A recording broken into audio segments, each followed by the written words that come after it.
Hi friends, இந்த வீடியோவில் fried and ப்ரெஜுடைஸோட chapter 34 பார்க்கலாம் வாங்க. போன சாப்டரில் எலிசபெத்துக்கு சில உண்மையெல்லாம் தெரிய வருது இல்லை. கர்னல் மூலியமாக மிஸ்டர் டார்சி தான் வந்து மிஸ்டர் பிங்லியை வந்து இந்த மாதிரி சில விஷயங்கள் அவங்க சிஸ்டரை பற்றின விஷயம்லாம் தெரிய வர்றதுனால எலிசபெத் வந்து ரொம்ப மனசுடைஞ்சு போனதால் ரோசிங்ஸ்க்கு அவள் மட்டும் வீட்டில் தனியாக இருக்கா. அவளுக்கு வந்து ஒரே இதே ஞாபகமாக இருக்குது. என்னடா இது, மிஸ்டர் டார்சி வந்து இதுக்கு சம்மந்தப்பட்டிருப்பாருன்னு அவள் நினச்சா. ஆனால் வந்து இவர் வந்து ரொம்ப அதுக்கு ஒரு காரணமாக இருப்பாருன்றது அவளுக்கு தெரியலை. இப்போ அது தெரிய வந்ததும் அவளை ரொம்ப அதை அஃபெக்ட் பண்ணுது. திடீர்னு யாரோ வராங்க. யாருன்னு பார்த்தா மிஸ்டர் டார்சி வந்து நிற்கிறாரு. வரும்போதே அவர் வந்து இந்த மாதிரி என்னாச்சு, உடம்புக்கு சரியில்லையா அப்படிங்கிற மாதிரி விசாரிச்சுட்டே வராரு. கொஞ்சம் நேரம் அமைதியாக இருக்கார். அப்புறமா அந்த ரூமையும் சுற்றி வராரு. இதே மாதிரியே கொஞ்சம் நேரம் போகுது. எலிசபெத்துக்கு ஒன்றும் புரியல. அவளுக்கு வந்து என்ன இவர் திடீர்னு வந்து இப்படி பண்ணிகிட்ருக்காருன்னு. ஆனால் அவள் எதுவுமே பேசல, அமைதியாக இருக்கா. அப்போ திடீர்னு அவரே வந்து சொல்கிறாரு, நான் வந்து எவ்வளவோ போராடிட்டேன், இனி என்னால் முடியாது, என்னோடய உணர்வுகளை வந்து என்னால் கட்டுப்படுத்த முடியல, நான் உன்னை எவ்வளோ மதிக்கிறேன், உன்னை நான் எவ்வளோ நேசிக்கிறேன்ட்டு சொல்கிறதுக்கான வாய்ப்பை நீ எனக்கு கொடுக்கணும் அப்படின்னு மிஸ்டர் டார்சி சொல்கிறாரு. எலிசபெத்துக்கு ஒரே ஷாக் ஆகிடுச்சு. அவள் வந்து அப்படியே அவரே பார்த்துட்ருக்கா. அவளுக்கு வந்து ஒரே என்ன ஏதுன்னு ஒன்றும் புரியல. ஆனால் அவள் வந்து அமைதியாக இருக்கா, எதுவுமே சொல்லலை. அதுக்கப்புறமேட்டு மிஸ்டர் டார்சி அதையே ஒரு ஊக்கமாக எடுத்துகிட்டு அவர் மனசில் இவ்வளோ நாள் வந்து அவள் மேலே வச்சுருந்த காதலை பற்றியெல்லாம் அவர் முழுமையாக கொட்டி தீர்க்கிறாரு. அவளுக்கு வந்து என்ன தான் மிஸ்டர் டார்சி மேலே இவ்வளோ நாள் வெறுப்பு இருந்தாலும் அவரோட மனசில் வந்து இப்படி ஒரு எண்ணங்கள் இருக்குது அப்படிங்கிறத வந்து அவளால் வந்து அதை வந்து இதுவாக எடுத்துக்க முடியல. அதை வந்து அவளும் ஃபீல் பண்ணுறா. ஆனாலும் அவரோட சில வார்த்தைகளெல்லாம் வந்து அவளை வந்து ரொம்ப வந்து இன்னும் மேலே கொஞ்சம் கோவப்படுத்துகிற மாதிரி தான் இருக்குது.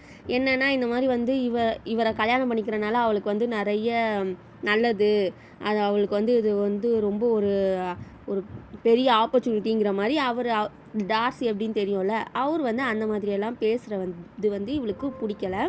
அது மட்டும் இல்லாமல் இவளோட பதில் வந்து ஓகே, அவளுக்கும் வந்து ஓகே இவரை கல்யாணம் பண்ணிக்கிறதுல அப்படிங்கிற மாதிரி தான் இருக்குங்கிறதுல ரொம்ப கான்ஃபிடெண்ட்டாக பேசுகிற மாதிரி தான் எலிசபெத்துக்கு புரியுது.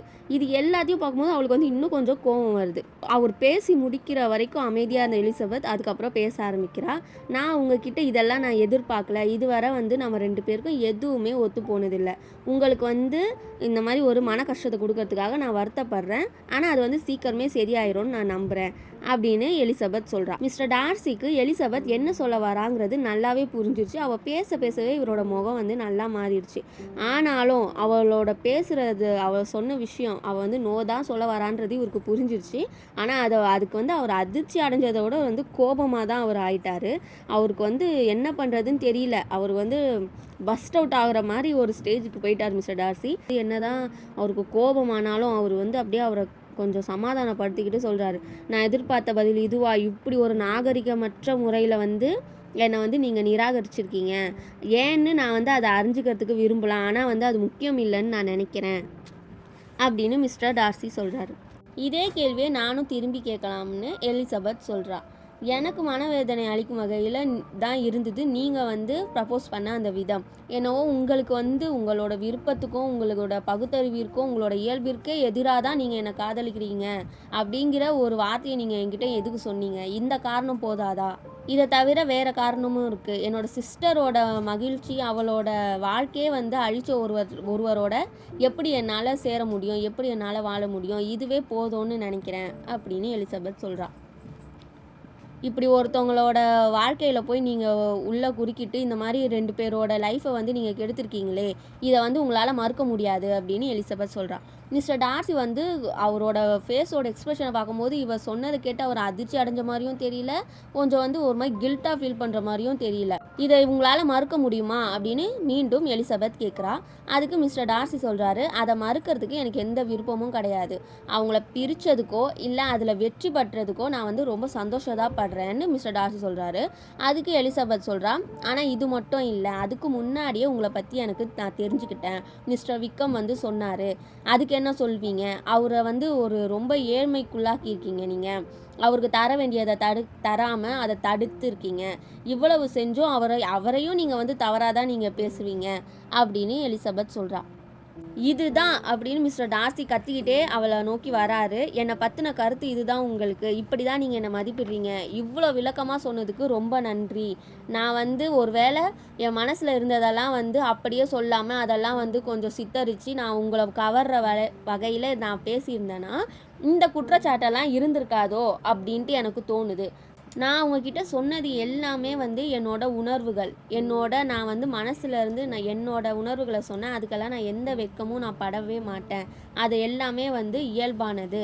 அது மட்டும் இல்லாமல் உங்களோட குடும்ப சூழ்நிலை மற்றும் உங்களோட உறவினர்களோட தாழ்ந்த நிலையை வந்து பார்த்து நான் என்ன அதுக்கு நினச்சி சந்தோஷப்படுவேன்னு நினச்சிங்களா அப்படின்னு நீங்கள் எதிர்பார்க்குறீங்களா என்கிட்ட அப்படின்னு மிஸ்டர் டார்சி கேட்குறாரு.